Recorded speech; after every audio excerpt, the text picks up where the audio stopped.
Hello, everyone, and welcome to today's webinar, the P.I.E Method for Event Fundraising Success. We're very excited to be hosting some very special guests who have a tremendous amount of knowledge on how to make the most of your next big event gala. Fund Your Org is just an incredibly innovative, head of the pack thought leader for really pushing the envelope of your event. And of course, we are Winspire, and we're happy to be hosting this here today. I'd like to welcome Rick Miller, the founder, president, and principal auctioneer at Fund Your Org. Welcome, Rick. Thank you, Ian, and it's an honor to be here with Winspire, and looking forward to sharing with all of you out there today how to take your event to the next level. Wonderful. And for those of you who don't know, my name is Ian Loth. I'm the Vice President of Fundraising here at Winspire.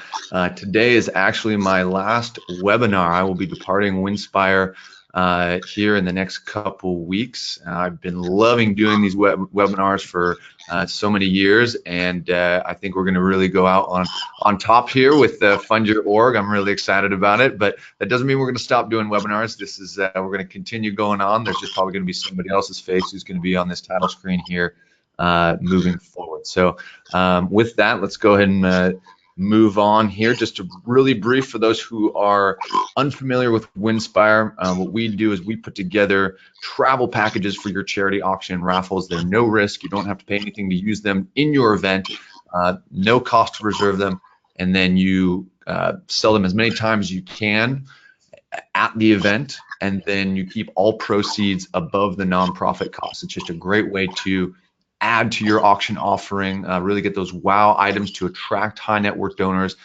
bring in those big bids, identify those big bids or big donors at your event, and also make your donors happy. And ultimately, at the end of the day, you're helping to raise more money at your event. And to date, since 2008, we've helped raise over $56,339,000 for nonprofits, and that number is growing every day. We've been in over 50,650 events globally and helped satisfy, or not satisfy, but help serve over 94,000 satisfied winning bidders. Those are your VIP donors that we take and great care of to whisk them away on their adventures, so they want to come back and buy travel at your auction year after year. So please, if you want to learn more, check out our catalog at winspireme.com. But today, we are very excited to be sharing the P.I.E method. What is the P.I.E method? Well, Rick's going to tell us a little bit about what that is exactly, but it's a great methodology for thinking about your event as you begin to plan for it. And it starts with who are the right people. Then we're going to go into how to set sponsor levels and goals. Then you can see we're going to go into what are the right items for the auction. You can see we're going to start spelling P.I.E, right? People, items, and then lastly, energy. But before we get to energy, we're going to talk about understanding the math, which is really important. And we have a great whiteboard demonstration. So they're going to actually open up the webcam, and Rick's going to get up in front of a whiteboard and actually draw out some numbers, which I think is going to be really, really cool.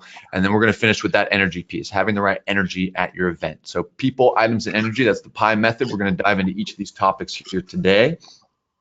But before we do, I always like to start these with a little bit of interaction with you guys. I want to get some feedback from you to see, what your events are like out there.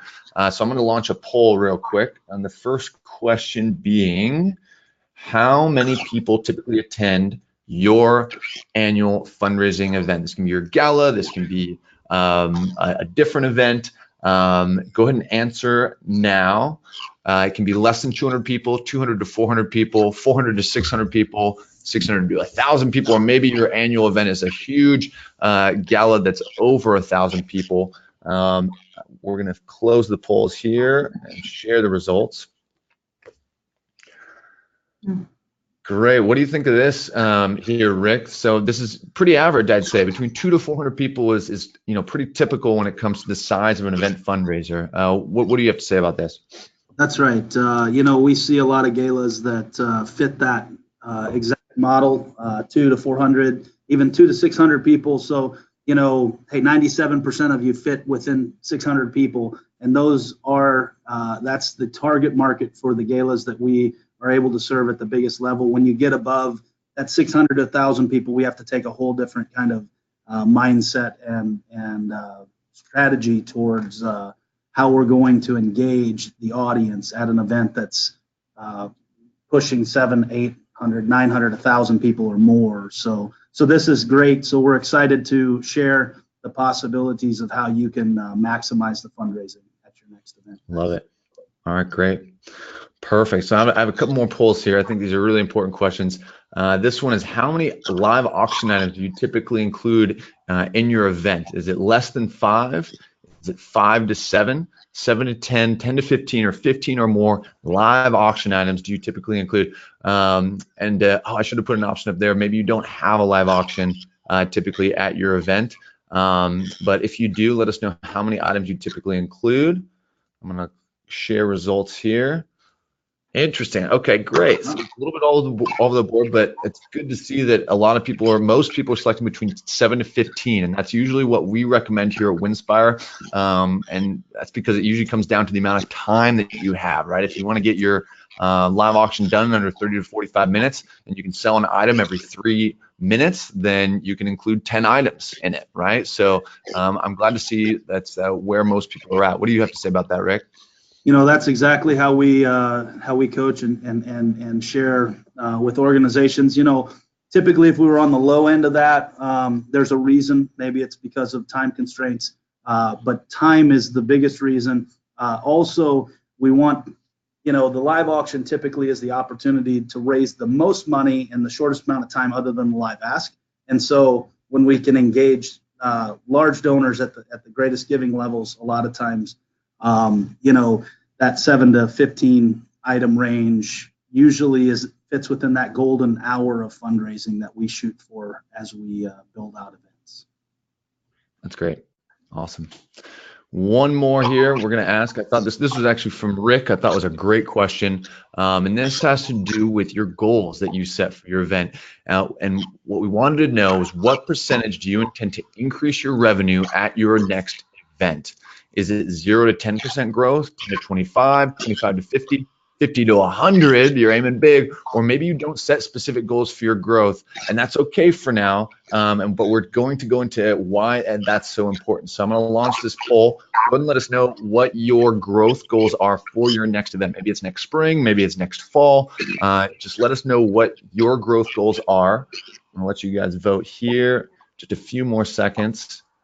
Get everyone in. All right, that's great. I'm going to share the results. Perfect. I'm glad to see that we got some people setting goals out there. That's fabulous. What's your reaction to this here, Rick?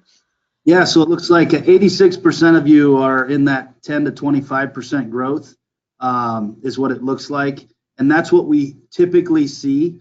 What we hope to do is, you know, that's the growth model. Is, hey, 10 to 25%, but, you know, if we can exceed those, that's when we're maximizing the potential in the room at your event.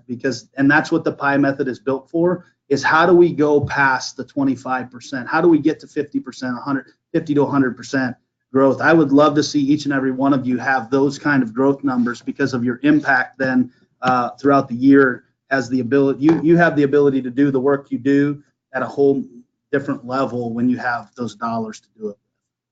I love it. That's great. Perfect. All right, well, let's get to it here. I am going to now pass this off to Rick. He has his presentation that he's going to be giving.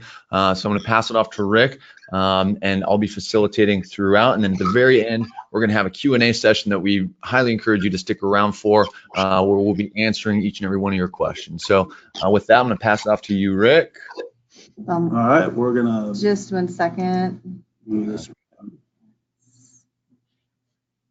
And Rick has his director of development, Megan Korn, who's standing by, who's going to be helping him as well. Okay. All right. Can you all see the P.I.E method? Double the donations at your next event. That we can.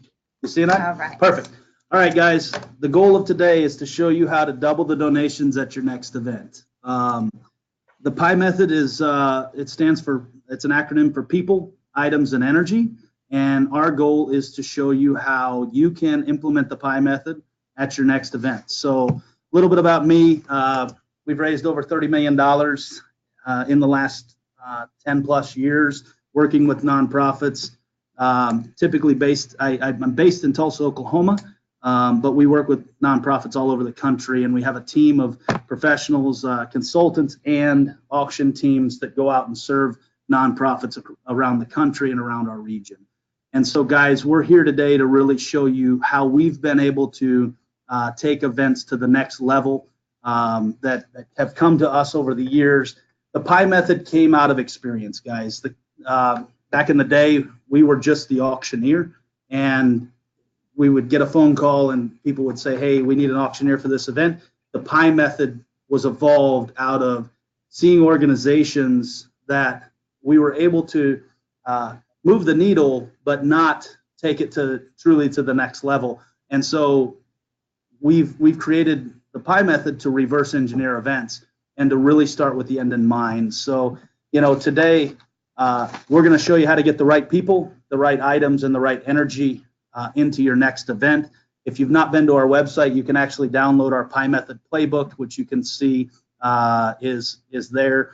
The P.I.E Method Playbook is kind of a condensed version of a little bit about what we're going to go through today. So we look forward to showing you how the P.I.E method can work within your event. We know every event's different. We understand that, hey, some of you are having huge events where you're raising millions of dollars, and some of you are having events that are raising, $20, $50, $100,000, and every event has capacity, and the P.I.E method allows us to really understand what we can do. And so we look forward to showing you that today. So today before you jump into that, Rick, let me just remind people that we do want to hear your questions if you have them. If this is your first time on GoToWebinar, there's a little questions pane over on the right-hand side that says questions. You can expand that, and you can type your questions in at any time during the webinar. What we're going to do is we're going to wait till the very end to actually answer them, but I just want to make sure you guys are aware there. If you have your questions, feel free to input them at any time. So, yeah, thank you, Ian, and thank you for saying that, because we do want to answer any questions. Our goal today is to show you how you can do this yourselves, and hey, if you need any help after that, we'd sure love to talk with you and how you can truly implement the P.I.E method into your event. So, understanding the math at your event and reverse engineering the event. So we start with the end in mind. When we take past year's numbers, we say, okay, how can we double that? Is it possible? And if we want to double the event, we need to understand how we can get there. And so, how much money do you want to raise, and what's it for? Understanding what your greatest current needs are, and we're going to talk about that a little later too, goes into all of this. But understanding the past event totals, gross and net, is what is going to give us the opportunities that exist when we set our goals for sponsorship, for live auction, for silent auction, live ask, any raffles or any games or et cetera, any other fundraising opportunities that we're going to create at the event to raise money and raise awareness through the dollars that we're getting through the donations. Networking for success. When we talk to the nonprofits we work with,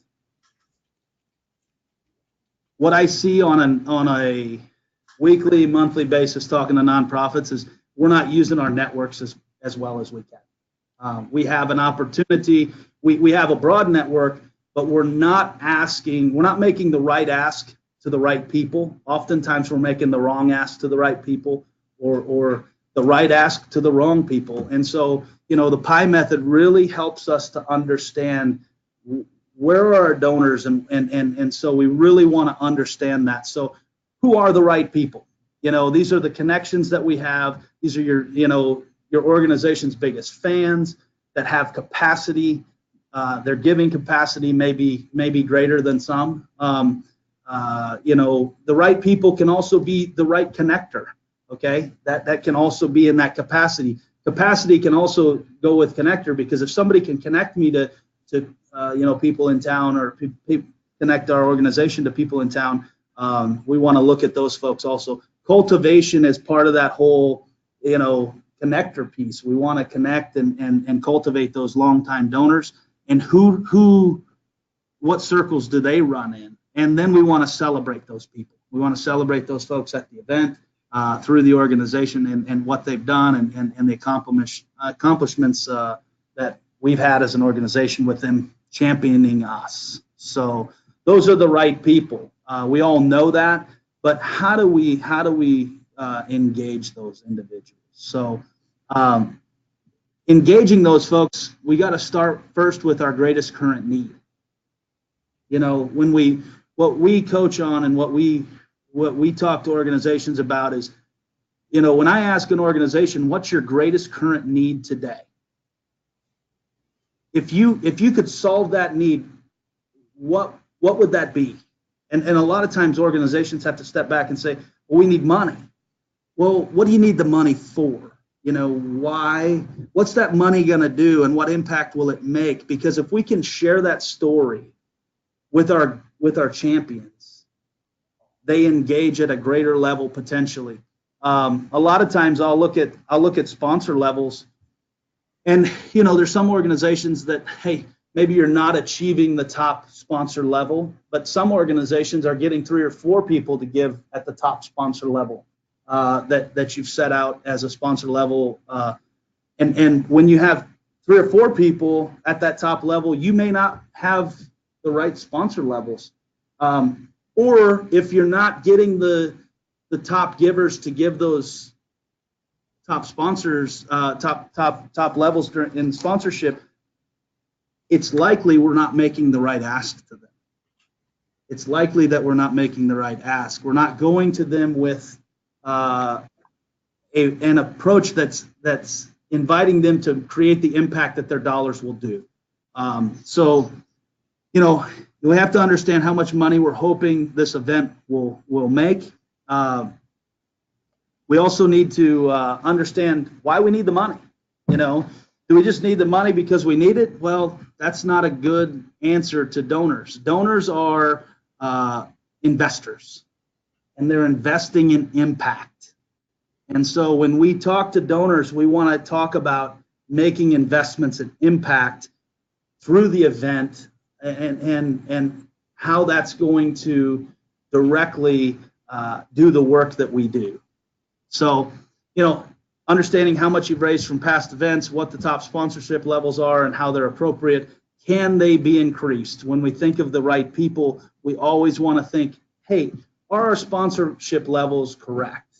Or should we be looking at them? So every organization we work with, we start with the sponsor levels and the people piece to really understand what that looks like. The item piece, guys, is the revenue generators. This is going to be your live auction, your live ask at the event. So this is all at the event. The people piece is all prior to the event. The item piece is all at the event. So this is the revenue generators that we're going to use at the event to engage these right people that come. So, the past numbers tell the story of the capacity of your donors typically. They also tell the story if you're engaging your donors at their giving levels. There's a lot of organizations that we work with that their champions, we know they're giving at greater levels around town. So either maybe they love those organizations more, but a lot of times we just haven't went to them with the right asks. What type of packages do your donors want? Surveying your donors is vital. If we understand what they want, we can find that and find those items that we can sell to them. Understanding how many items a silent auction should have. I'm sure a few of you that are out there understand that the silent auction is very labor intensive. It can take a lot of time, a lot of manpower to run around town. What we see is a lot of the right asks get burned running around town chasing silent auction items, and we get a $25 gift card when we could have got a $2,500 donation if we would have just made the right ask to the right person, instead of walking in and talking to the secretary at the company or corporate giver, that supporter out there. So, how many live auction items, you got to think of your timeline when we think of that. And would a raffle work? Raffles they work in some states. They also don't work in some states based on state laws and statutes. So understanding if raffles can work in your area, in your state. And so understanding your revenue generators and what works best when we reverse engineer the event. We always want to be thinking, what are the best selling things? What are the best selling items, auction items, trips, unique experiences? That's why we're here today with Winspire. And I'll tell you, when you have great packages, people give great amounts and they engage at a great level. I want to throw it back to Ian here. Ian, what do you think on that? What do you guys see?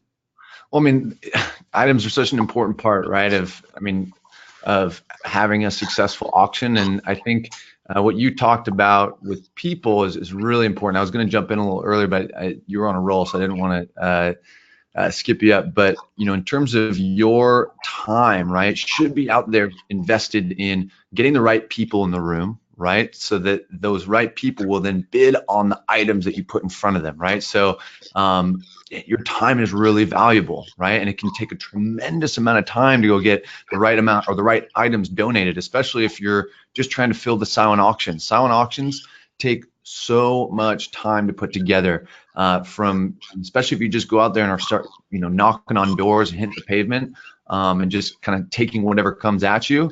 Instead, your time can be spent building a strategy around who is going to get into the room, what are those people's interests, right? What do they want to bid on?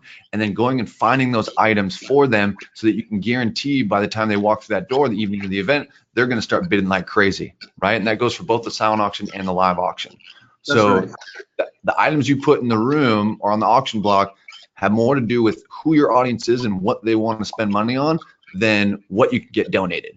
Right. And so that's why consignment is a really powerful tool, because it allows you to get these items that you could never get donated on your own, or you'd have to have supremely, incredible connections to go get donated on your own. Right. So consignment's not supposed to replace your auction block. It's just supposed to supplement it so that you can still go out and get certain things donated, but making sure that when you're chasing those items, you're doing it with a very specific goal in mind, in that you're connecting those items to the people that you get into the room. So we always do it. We always create a wish list, and we figure out what that networking for success piece is and who knows who. A lot of times when we look at 6 degrees of separation, Ian, and we show the nonprofits, we start talking through who knows who and who can connect us to these people that might have that, or we know they have that. We just need to find out who's the right person to make the right ask. Yep. Have to be very specific, very specific when we make these asks, right?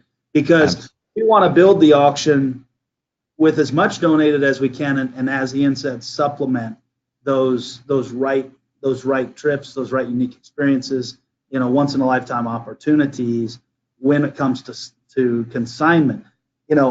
How to use raffles. Raffles is the perfect way. If you can do a raffle in your state, it's the perfect way to underwrite a consignment item.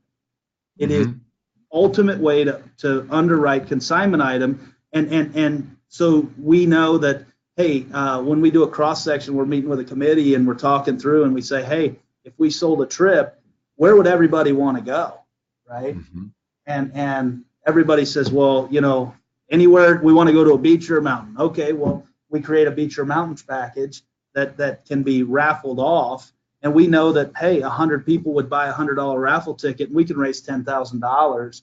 And yeah, we got a consignment cost in that, but that, and I know some of you are already doing some of those things, but we've done raffles anywhere from a $100, $50 ticket all the way up to a $500 or even $1,000 ticket for the right item. Okay. We know that that many, hey, 50 people would buy a $1,000 ticket at one event that we do, and we can raise $50,000 on a raffle. Yeah, one thing that we do with raffles, it's called a winner's choice raffle, right? So you don't have to select just one's prize, right? You can reserve 3 packages. You can reserve a beach and a mountain and a city package, right? And if they're all around the same price, right, you can say the winner of the raffle gets to choose which package they want to go on, and then you can appeal to a much wider audience when you're going out there and selling those $50, $100, $150 packages. It's a really popular auction. Hey, quick question, Rick, what do you mean by, so where it says how many silent auction items, more than 40% of the number of donor budgets, what do you mean by that? Yeah, so under 40%. So when we think of that, we think of, hey, you know, we got, and I think we got budgets in there. We got donor budgets. We're looking at that as checkbooks. Okay, so we look at events and we say, hey, if you've got the people piece at the event, if you've got 400 people, let's just say at the event, you've got 200 checkbooks, because when my wife and I show up at your event, we have 1 checkbook. So that donor budget would be checkbooks essentially. So under 40%. So say there's 200 people or 200 checkbooks at the event. Under 40% would be 80 items or under. A lot of times we'll walk into a silent auction, especially at schools, where we've got lots of people who are able to go out and make asks. We've got lots of volunteers, and they go out and they get 150 plus silent auction items, and they've only got 300 people in the room. Okay, well, those 300 people in the room are really only 150 donor budgets. Okay, and so that's a 1-to-1. So everybody in the room has, essentially, there's no competition on the items. Okay, so minimally under 40% of the donor budgets or checkbooks in the room is what that means when we think of silent auction. Is that helpful, Liam? Yeah, makes sense. Yeah, we have we usually say half the number of buying units, and that's like a buying unit being a couple, one wallet, right? And so if you have 400 people, that's 200 buying units. I would even say less than half of that, right? If you have 400 people, 100 auction items is still a lot, right? Oh yeah. Well, and you think of the labor, all of you that are out there right now thinking about your event, how much time and energy does it take to go get those 80 items or those 100 items or whatever silent auction? There's a lot of labor that we, oftentimes that silent auction may only raise $10 or $12 or $15,000. What if we did a raffle that raised $10,000? We can offset the silent auction, cut the silent auction again in half, and we've got more competition. And what we always say, less is more in a silent auction. Not that we want to do away with it for some organizations. Now, some of our organizations have completely went away from it. So if we can replace the income, so time's money, right?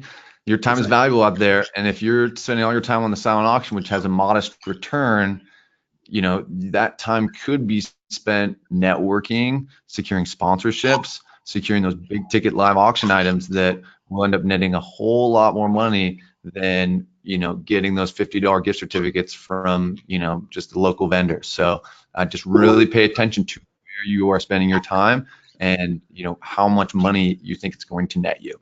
Absolutely. So those are the revenue generators, that we tend to look at. So, and I think it's really important. We'll go through that kind of in the math in our whiteboard demonstration, which we're at right here. So guys, we're going to show you the math behind the event and how we look at events. So we're going to share and show you. This is actually numbers from an event that we actually just we've started working with these guys. And these were their 2018 numbers. Can you guys see our screen, see our whiteboard in the back? I can see it. Perfect. Yeah. So I'm going to go. There you go. Go ahead. Yeah, just give us a wave so we can see you. Yeah, so guys, we're going to show you the math behind the event and how to look at your event through the lens of the P.I.E method and how you can take your event to the next level. This particular event, very interesting. This particular event, gross revenue They raised $249,000 last year, and they had a net revenue of 210. They had $209,000 in sponsorship. So essentially, they raised their net before the event. And when we looked at this, we're like, okay, we know events cost a lot of money. Okay. So can you explain just maybe for maybe explain gross revenue, net revenue, and sponsorships a little bit further, just so we'll make sure that everyone understands. Yeah, thank you for asking. Gross revenue is, hey, that's the total revenue raised before expenses. Hey, your net revenues post expenses, and your sponsorship is all the dollars you raise pre-event through selling tables, tickets, and any donations pre-event. So this right here is all pre-event money. Okay. Well, sorry, sponsorship is pre-event money. In how we're looking at this today. So this is pre-event dollars. Okay. So when we look at that, it starts to tell the story. Okay. Now we put this event on, and we were not at this event, by the way. We've started working with this organization, and we showed them how we can double their donations at the event. You know, when we look at this event, hey, last year, everything at the event we look at is on averages. And so, you know, last year they had 9 live auction items in their event, which equated to about a $2,390 average. Okay, so that's an average. So we look at averages. Their live ask, they had 52 people give in the live ask. Now the number was they had 400 people at their event.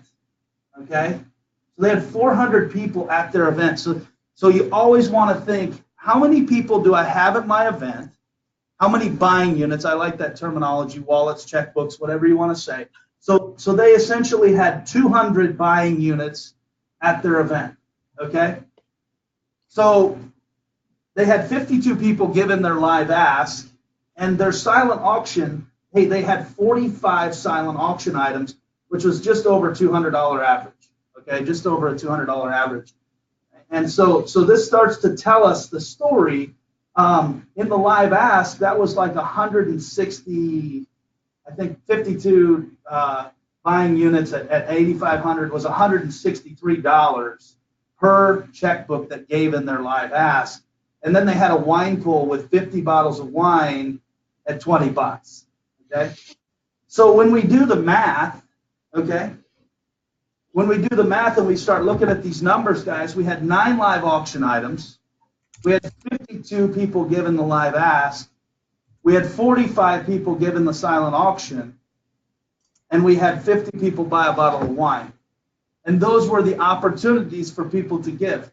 Now, we don't want to be at an event that we dollar everybody to death, where we have so many revenue generators that every time people are turning the corner, they're being hit up to give and give and give and give, because it doesn't feel right when we do that either. But at this particular event, we have, what was that, 156 opportunity, or 156 people engaged with us. Is that right numbers? 156 people gave to us. Now, some of these people bought multiple items. So some of these people bought a silent auction item and a live auction item. Real quick, Rick. So Yeah. live ask, just a couple definitions for folks. I'm getting some questions here. The live ask, that equates to the direct appeal, the funded need, where the auctioneer is asking for direct donations. Typically, it starts at a high amount and it goes down. And then a wine pool, we can talk a little bit after in the Q&A what a wine pool is. But basically what these are just revenue generators that happen during the event, before dinner, at dinner, after dinner, while the event is going on. Right. So I'm going to give you a couple things. This particular event, they had a $20,000 sponsor, was their top level sponsor. So we wanted to, when we met with these folks, we said, okay, what was your sponsor level? So over here, guys, we've got numbers to know, okay? if you look at the whiteboard, the numbers to know that you want to be kind of paying attention to, if you want to reverse engineer your own event, you say, okay, what are our sponsor levels? Okay, and what's the top sponsor levels? And is anybody giving at those levels? Hey, the number of attendees, that's the people, how many people are at the event, okay? And then we're gonna talk about auction item disparity, okay? And that's the amount that hey, we sold one item for, hey, say $5,000 and we sold one item for $500. There's a big disparity between the auction items. And then the number of silent and live auction items and the average, okay? And then the percentage of givers in the live ask. Okay, so I'm gonna run down through these real quick just so that you guys can begin to understand how the P.I.E method you can use the P.I.E method to double your event. We had a $20,000 top sponsor, they had a $20,000 sponsor of this event, okay? And their top live auction item sold for $3,500. That was their top live auction item, okay? There is a possibility that these sponsors, maybe that's all they were capable of giving, but if somebody's capable of writing a $20,000 check, they probably have more. We might not have had the right live auction or the best live auction items. Does that make sense, Ian, and what I'm saying there?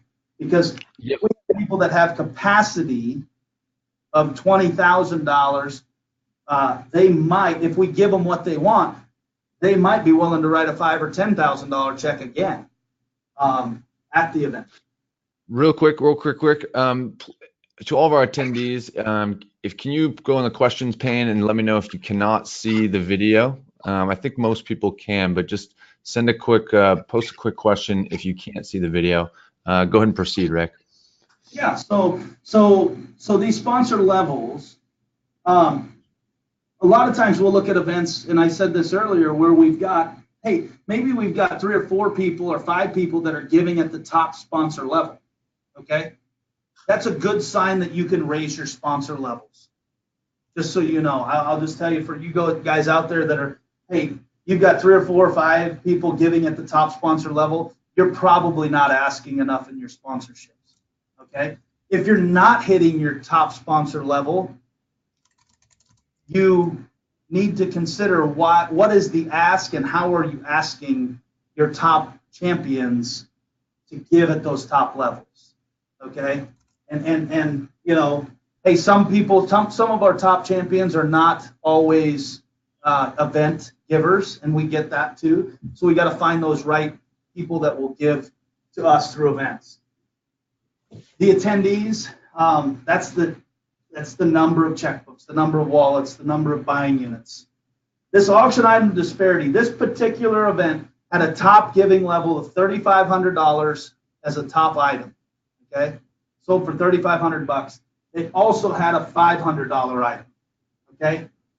That's a $3,000 difference at this event. They averaged $2,390, okay? If we were able to take this event, just, hey, we know that they had people that gave 5,000. They had 6 people that gave 5,000 or more in sponsorships at this particular event. Those 6 people have the capacity to buy live auction items potentially, and their friends do too. So who are they bringing? This goes to the attendees. When our corporate givers, say our biggest corporate givers, our banks, our you know, insurance companies, realtors, whoever they are, those right people, car dealerships. Hey, if you're in a market where there's casinos, there's money in casinos, and they do advertise a lot. You know, who are those givers? And who are they bringing? If they're just sending the secretaries to your event, your capacity goes down. So we have to look at those things. And so this goes to that, who's the attendees. So when we go and make those asks for sponsorship, who's coming? Is it the C-level executives or is it the secretaries? And if it's the secretaries, if we got a good enough relationship with the C-level execs, a lot of times they'll give those secretaries a stipend that they can spend at the event. And it's pretty amazing when we hear the stories of the secretaries coming back and having, having coffee on Monday morning and talking and sharing, hey, we went to that event, thank you so much. They buy into the organization that they're working for that much more. So it's all about how we make those right asks. This auction item disparity, going back to it, I apologize, I'm jumping around a minute. This is really important. When we look at events that have $500 items and $3,500 items, there's opportunity. Okay, so you need to be looking at those numbers. What's the top level that you're selling an item for, and what's the bottom level, and how can we average up? Because I'll tell you what, this 500 brings that 2390 down, right? If we can bring that closer, that $500 item puts another, if that got to $3,000, that's another 2,500 right there.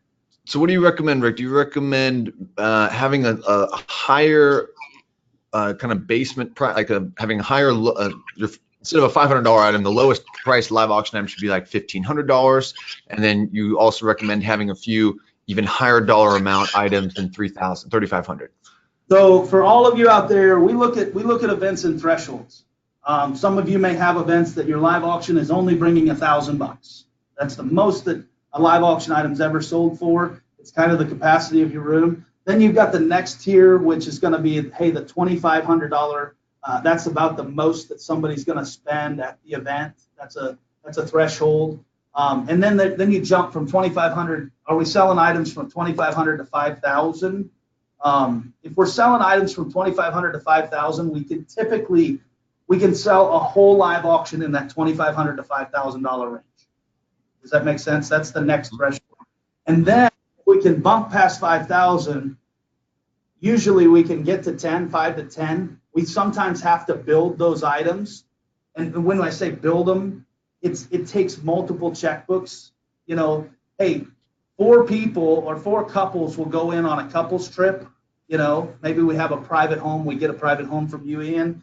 And we get that private home with 4 master suites, and we sell it, and we kind of coin it as a couples trip. It's easier to get 2,500 out of 4 couples than it is to get 10,000 out of 1. This is the way that we can build $10,000 auction items. And we show organizations every day how to build $10,000 auction items. And when you take an organization like this that had a $21,000 auction, and you show them how to build a $10,000 auction item, that's half their auction with one item. Mm-hmm. You can double the live auction real quick. Go ahead. Megan's going to jump in. I'm going to jump in because one thing also I think a common mistake that's made sometimes is that they're putting the same live auction items out there. Oh yeah. So year after year, if you're having the same live auction every year, those items, it may go really high one year, but everybody knows how high it went, so it's probably not going to go that high. So unless, and then if you have that $500 item and you know that's gone for $500, you really need to consider putting that maybe into a Premier Silent option or figure out another way to use it in your event. But that's the thing is you want a different, you can keep some of the same items, but you really want to start changing up your live auction so that it's new and improved. Absolutely. And so I just wrote to the side here, understanding your thresholds. So those thresholds that I just talked about, Ian, understanding your live auction items, Megan's absolutely right. If you've used these auction items year after year after year, hey, the top givers that bought those in the beginning, if they've traveled, maybe it was, say, a trip to Costa Rica that we can get donated, and it's a great item. It's one of our greatest, supporters that donates it. But sometimes we need to take a break from those items, or we move them to a Premier Silent auction, like Megan said. It works. Those items will still bring the money in the Premier Silent. Speaking of Premier Silent, we recommend a Premier Silent where it's that threshold 500 to 1,500, and then at a lot of events, so a lot of times you can raise you know, $6, $8, $10, $15,000 in a premier silent auction with you know 6 to 10 items. You know, because that's just it's how we average up. And so I want to talk about this live ask. You guys asked the question, the fund that needs. Some of you out there may not be doing a live ask. If you're not doing a live ask, you need to. We can certainly coach you. There's information online. We would be glad to talk to you about how you can do that. That ask, what it is guys, we're gonna at all of our events that we work with. Very seldom do we not do a live ask, but most often we always do, because this is our opportunity to share your story. This is the opportunity for us to tell your greatest current need and why we're there and how we can engage your donors. We just showed you that 52 people gave $8,500, okay, at this event, and it averaged 163 bucks, okay? So it averaged $163. I'm going to say that when we have $20,000 sponsors, there is an opportunity for this number to be much higher when we look at events. We also, a quarter of the room, a quarter of the checkbooks gave in the live ask. What that tells us typically is that we didn't deliver our mission-centric message as well as we could have. We didn't connect our donors with our mission and why we're there. And so we want to see this number of, you know, percentage of givers, you know, as high as we can, but 60, 80, 90% if we can. That's where we're pushing. So when we think of live ask, we're thinking of what are those needs, what's gonna connect these donors that are standing in front of us with their heart to their wallet. So we look at these numbers and we say, hey, how can we double the live auction? Can we double the live ask? Can we double the silent auction? And then these games are wine pull. The wine pull here engaged 50 people at 20 bucks. There's a lot more people that could give 20 bucks, and that's where a raffle or some other engagement point could be, because all we're trying to do is average. You know, that's kind of the deal. We always look at the end of the day at the percentage of givers. The percentage of givers the night of. Megan said it was 78%. I'm going to say, you know, this particular organization, I think probably 50%, 50% or less would have given. So guys, when we look at how to double the donation, you say, okay, you got to start looking at averages. You got to start looking at what are those items, what are those right live auction items, how are we creating the mission-centric message through our ask. You know, our silent auction, as I said, less is more. Your bids will go up. I guarantee you, your bids will go up if you have fewer items, because it's supply and demand. It's the way it works. So understanding thresholds, do the math. The math is, hey, the number of buying units, number of checkbooks, hey, divided by the amount raised the night of. And I'm going to just give it to you at this particular event. They essentially raised $40,000 the night of the event. So let's look at this, guys. They raised $40,000 the night of the event. And if you want to divide that by 200 people, okay, that's a $200 average per person walking through the door. I would ask you, when you look at these numbers, if you were having this event, would you be happy?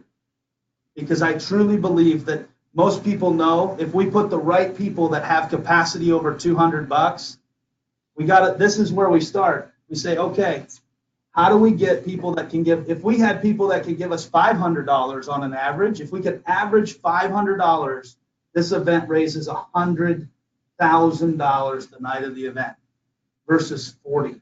So this is how we double the donation the night of the event. Okay, that's it. It's pretty simple. It's basic math, but a lot of times we get so caught up in all of the things that are happening at events, and we're going to flip back, guys. And so we get so caught up with all of the things that are happening at the events that we That was great, Rick. That was great. We got a ton of questions. Let's kind of let's run through energy real quick, and then let's get to Q&A because we got some great questions from some folks. Perfect. Execute the plan. That's how when you execute getting the right people in the room and the right revenue generators, the right item piece, and you execute that, that's how you can double the donations. It comes back to mission-centric messaging, storytelling. Who's telling your story and why? Okay, who is telling your story and why? If you're using an auctioneer to tell your story, they need to know your story. Your event timeline and flow is so important. I mentioned it earlier. We've got a golden hour. That's all we typically have, or less at most fundraisers where we can be fundraising. If you're breaking that up, it's really hard to get fundraising events. Fundraising events are like freight trains. Once you stop the fundraising, it's really hard to get the train going again. It's kind of like that. So, free versus paid auctioneer, again, very important question that you need to be asking yourselves. Do we pay a professional to execute this plan with us and create the story and the mission-centric message? And are your folks that are working with you walking through the event before the event, not only in strategy sessions and coaching, but are they walking through it so that they deliver at the event the way we've set it up to be executed? So that's really the energy piece. That's how you double the donations at your next event. Love it. Okay, great. Thank you for that, Rick. That was awesome. We got some fabulous questions from you guys that we're going to get to. So let's get right to them. Before we do, just wanted to talk about best-selling items. We talked a lot about the right items to put in your event. And I thought I'd just quickly share some of the top sellers that we've seen this year in 2018. They're listed here. These are just top-selling Winspire packages that have just going really, really well throughout the country, East Coast, West Coast, Midwest, what have you, and in Canada.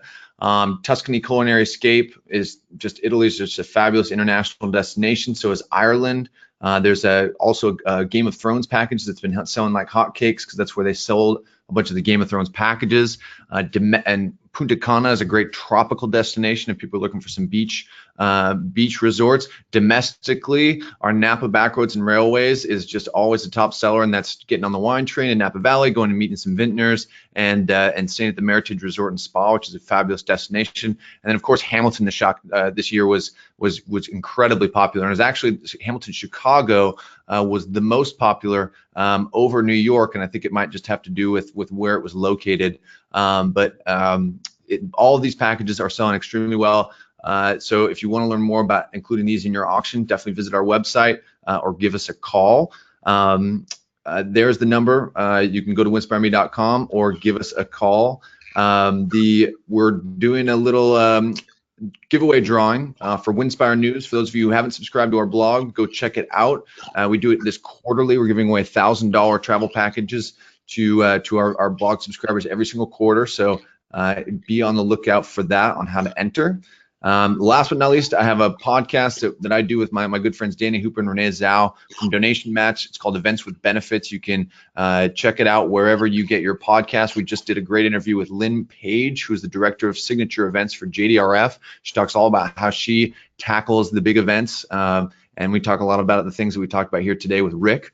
So please check that out. Okay, let's get to some questions here. I had some really, really good ones. Specifically about the P.I.E method. I think we went over some really great things there, Rick. Do you do the live ask or the fund and need before or after the live auction? So first of all, you talked about the golden hour, right? And that's typically what happens, halfway through dinner, you start the actual, the golden hour, which is where you are up there on stage asking for money. And it's usually a combination of the live auction and the fund and need or direct appeal. What is the order that you typically do it in? Hey, typically we'll do the live auction first. We'll carry the live auction energy into the live ask. And the live auction at our events, if you even go out online, we're very high energy. All of our auction teams understand that to get your room engaged, energy is what's going to do it. We've all been to the event where there's not a lot of energy, and that's not what we're there for. And so auction brings the energy up, and then once the auction's over, we tend to always do the live ask. We usually want to transition though between the live auction and live ask. Sometimes it's a speaker, sometimes it's a video. We want to tell your story and it from somebody different than me, and then we come back and deliver this mission-centric message that engages the donor base that sits in front of us and engages them connecting their heart to their wallet, as I stated before. Totally. Just make sure, if videos are probably the most powerful, right? And you want to get that emotional response from folks right before you start asking them, make a direct appeal, asking for just direct donations. If you're going to do a speech, have someone from your organization get up and talk. That's fabulous. Just make sure that you preview the speech. You have them give it to you beforehand, and then it's no longer than 90 seconds long. That is a hard stop. If it's any longer, it's going to drag on. People are going to lose focus, and they're not going to relate the direct appeal back to the cause as much. So make sure that speech that happens, like Rick said, it's not from the auctioneer, right? It's from someone from the organization. Maybe it's a child, a benefactor who gets up and actually says, tells a little story, but make sure it's short, sweet, to the point, so that people know that as soon as they start donating dollars, exactly what it's going towards. So that question was from Linnea. Thank you, Linnea, for that. She also asked a couple more. I'm going to ask all her questions here real quick. Maybe you can briefly discuss how to do a wine poll.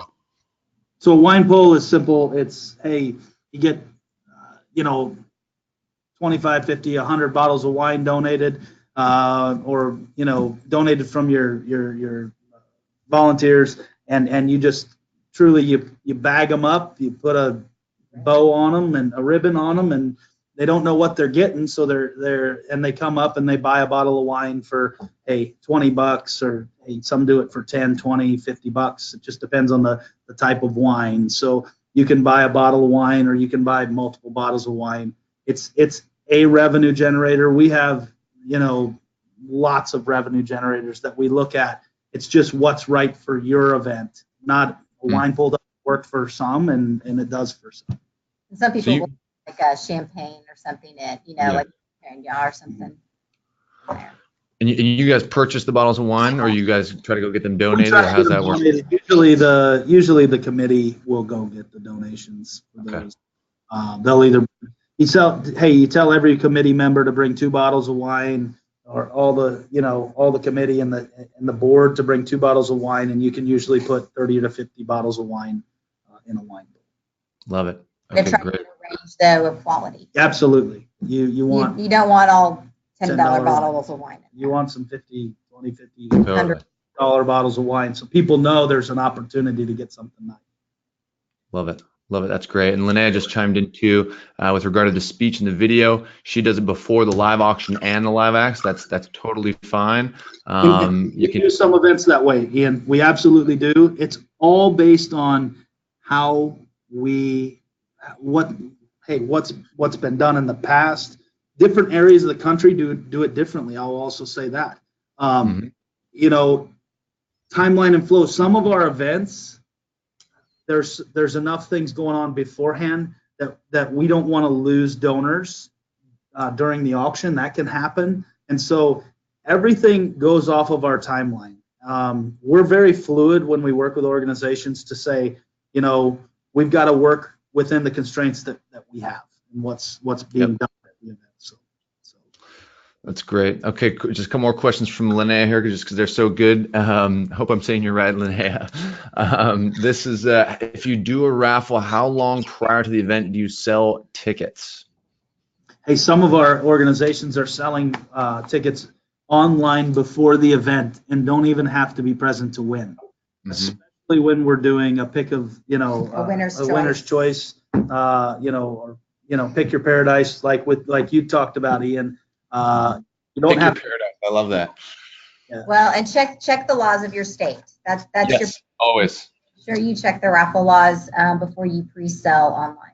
Absolutely, and especially pre-selling online, because when you go online, you are opening up to, and you might have to put some different terms and conditions in online. So just be very cognizant make sure your attorney understands what you're doing.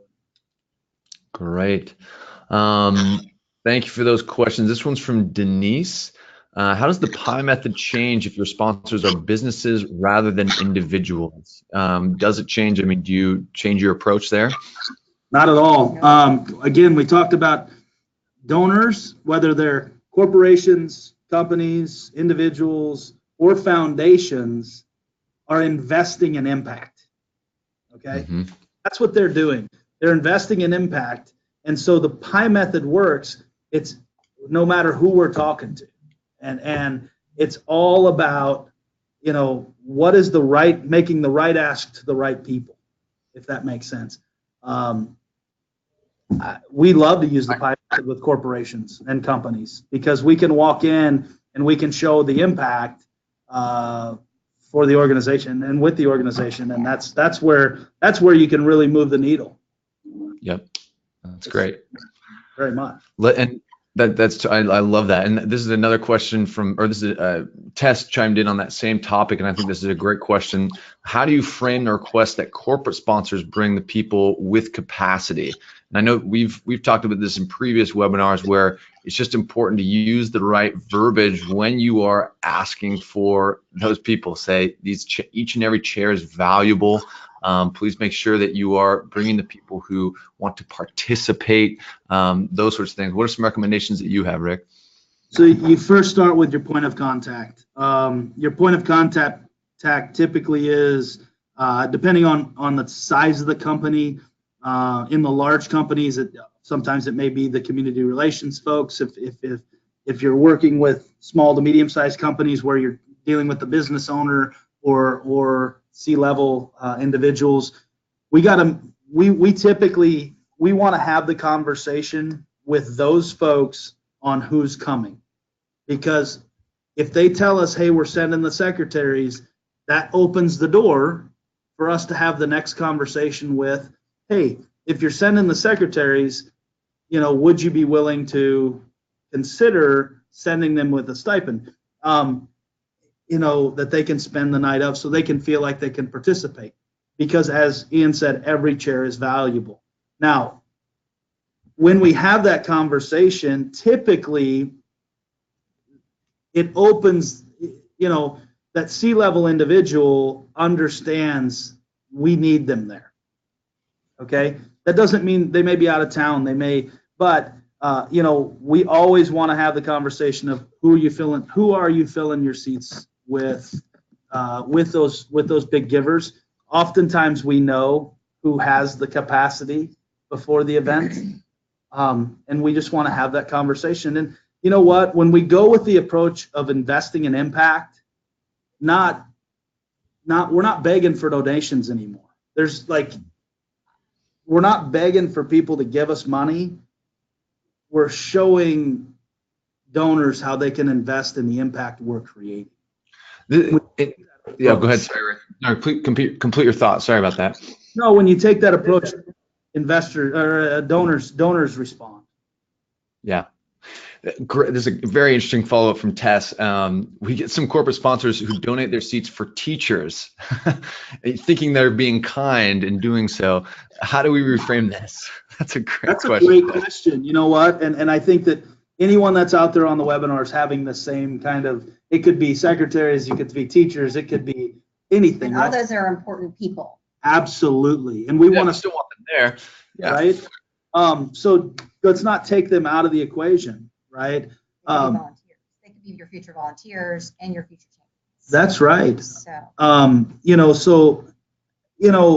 I think it's just having that honest discussion of, some of our organizations, what they've done for that is, hey, they do a whole separate event that they just celebrate the teachers, whoever's benefiting, right? If the teacher is benefiting from the fundraiser, they have a separate fundraiser to benefit them and just celebrate them. That maybe it's in a patron party or it's a post-event party that we're just gonna, the donors, hey, come celebrate with us, come celebrate to see where your dollars went.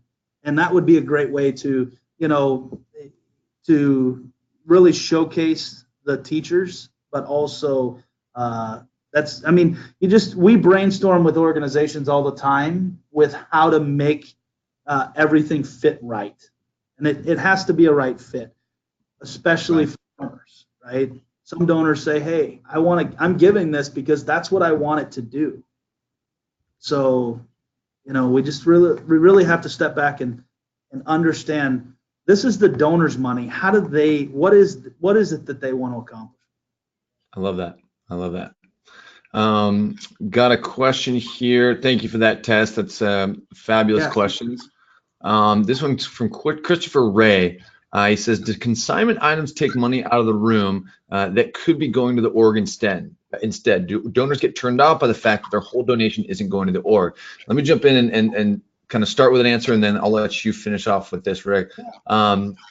Great question. It's a common concern with consignment, but the fact is that there's a lot of aspects of your event that cost money to put on, right? You got to rent the venue, you got to get the sound, you got to get the food, right? All of these things go to you invest in the event to generate a return, and consignment is no different from that, right? The fact is, if you don't put these big ticket items out there, you're not going to get the big bids that you're looking for, both to generate those large returns, right, that will get money coming in, but also so that you can identify those high net worth donors in the audience, because it's not just about the people who win the item, right?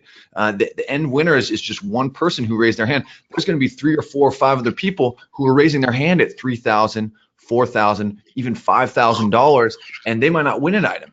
But you can bet that you should be going and finding those people, who those people are, especially if you don't know them already, and taking them out to lunch the following week. Right, so consignment items and live auction items are a great tool for both bringing in that revenue that wouldn't be there if you didn't put out these trips or exciting experiences, in addition to your donated items that you get from your local community, right? But also they're just that great bait to get those bid cards in the air. So you can figure out who in your audience you should be engaging with afterwards to try to turn them into consistent donors. Agreed. Did you want to add anything there, Rick? Agreed. I mean, Ian, I think you've talked. Certainly, you're an expert on consignment. We use consignment as a tool. It's an identification tool. Again, you're having an event. You're spending money to invest to get these donors engaged with you. Understanding their capacities is really important, and this is a great way for you to truly understand the capacity of your donor base when you have consignment. I would also say, we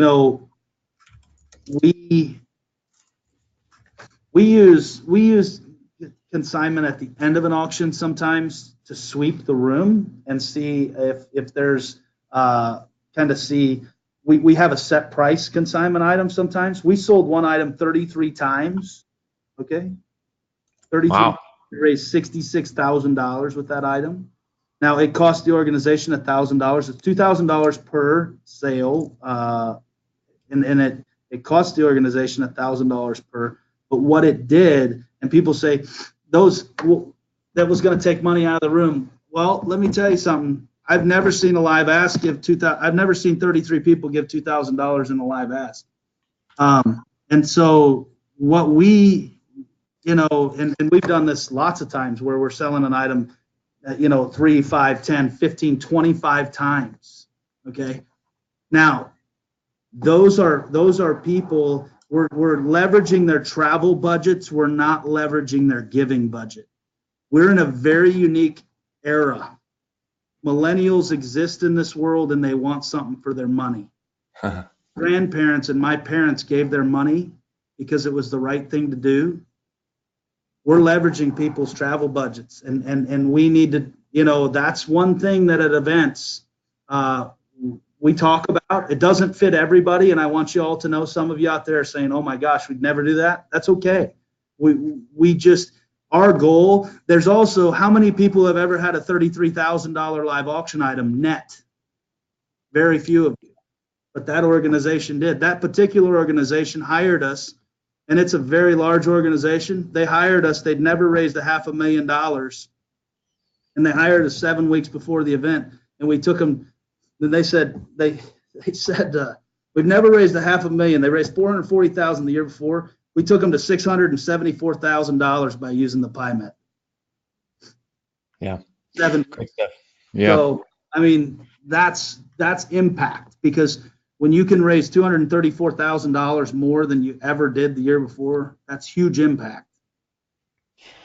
Question about this comes from Ryan. We're gonna try to run through a few more here. Just give kind of some short answers, just so that we get to all of these here. This one's from Ryan Belcher. What happens if a big auction item doesn't sell, like a consignment item?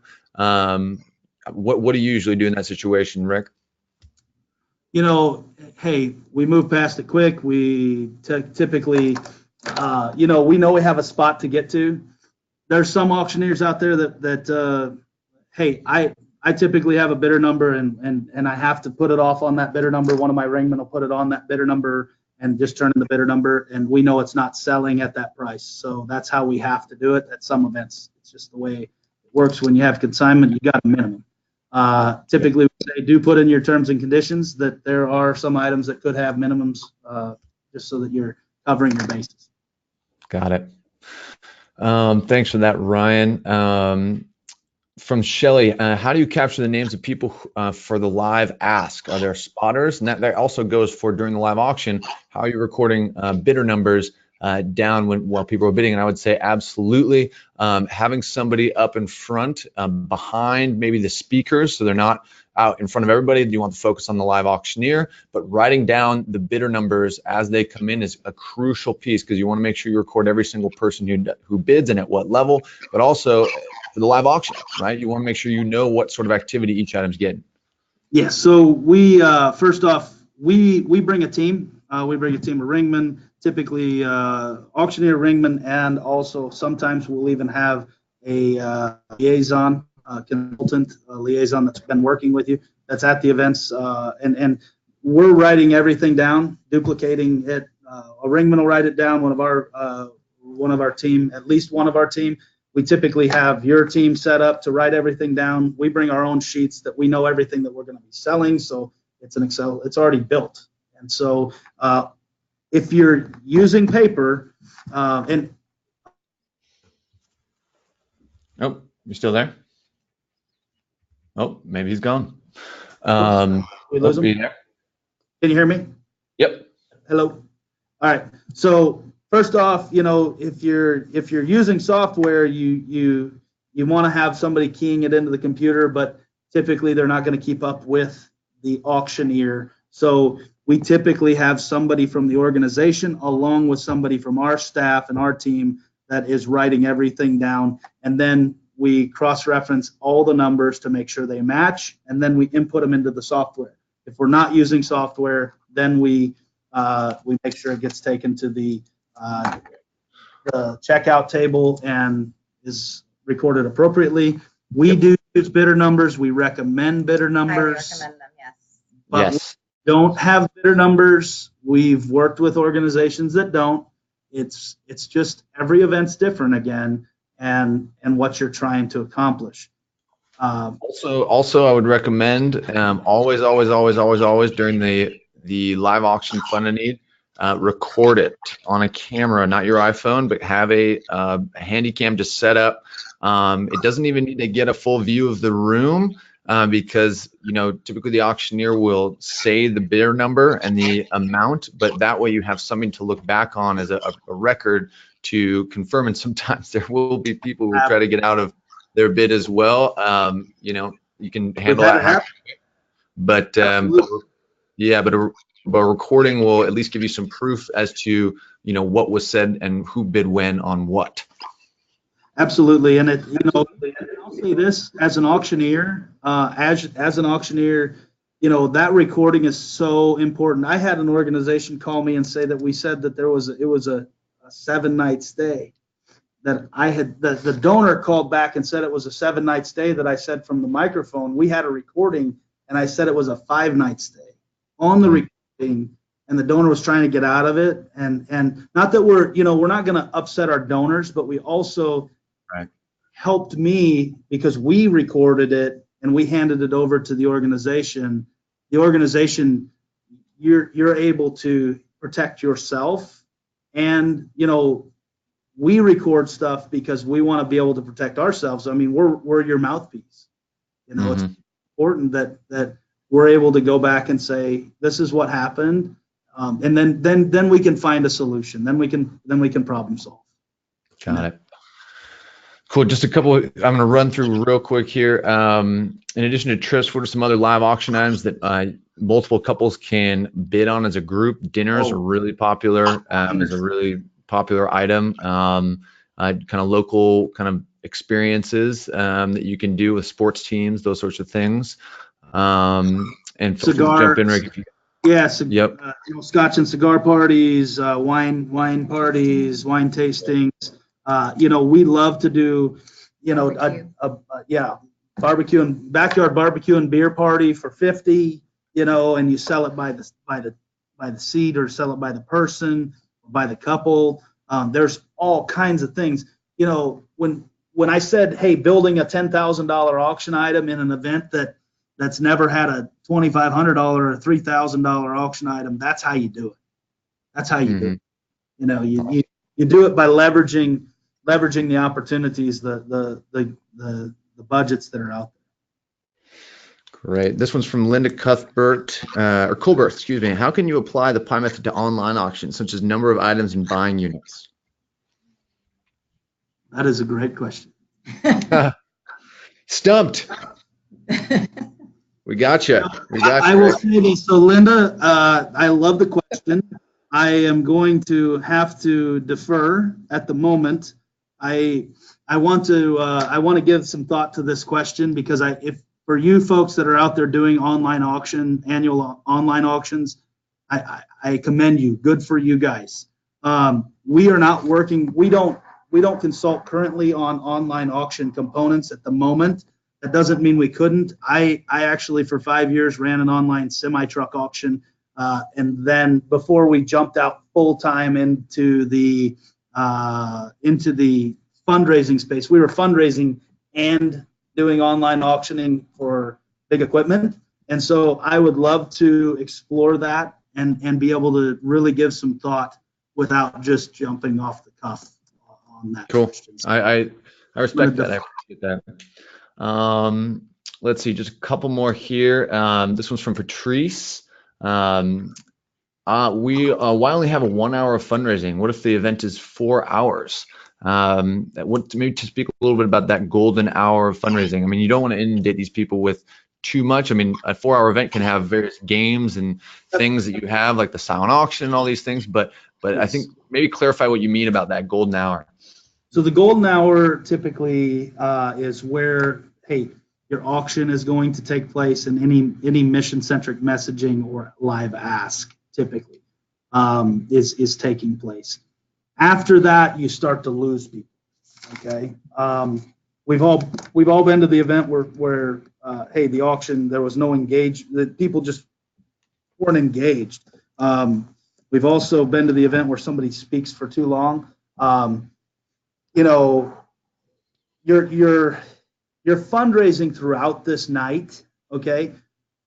But there's components to when things end and when things begin, and when things end and when things begin. You've got a 4 hour window, sure, but with most of the events we work, by 9 o'clock is kind of that hey, we need to be ending any communication about raising money, because there's people ready to go home and send the babysitter home. Right.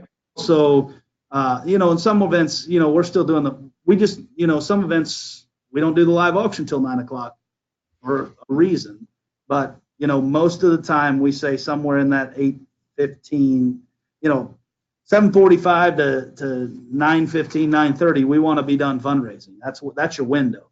And so, I would just say, if you're fundraising throughout the night. So we look at it like this. We say people come to your event, say it's a 4 hour event. They come, they want to have a cocktail hour. They want an hour to mingle. Then they want to eat. Then they want to give, and then they want to party, if they're going to party. Some of them are not going to stay and party. They're going to go home. And so that's kind of the 4 hours, okay? And the silent auction is going on in that first 2 hours typically, unless there's a reason for it to go on longer. We usually close it before the live to get everybody's focus, unless we're using double bidding. Or there's a reason to keep it open. Then the auction, that fundraising hour happens, and then we celebrate what we just did through the party. Great.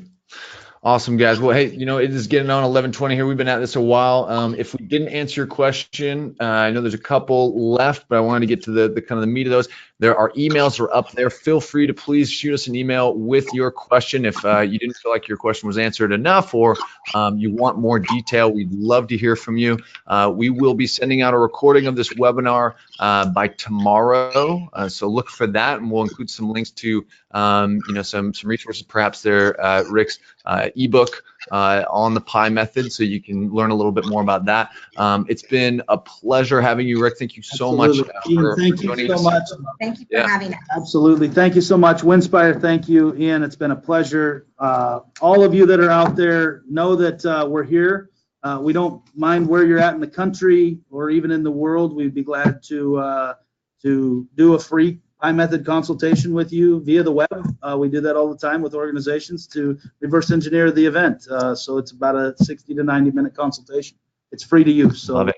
Do that for you, any of you. Awesome. So perfect. I highly recommend doing that. Thank you, Rick. Thank you, Megan. That was a great informative whiteboard session, and we'll have this available to all of you shortly, probably by tomorrow morning. Stay tuned again for more webinars coming up in 2019. Have a fabulous holiday season and a happy new year, and we will see you guys next year. Thank you all so much.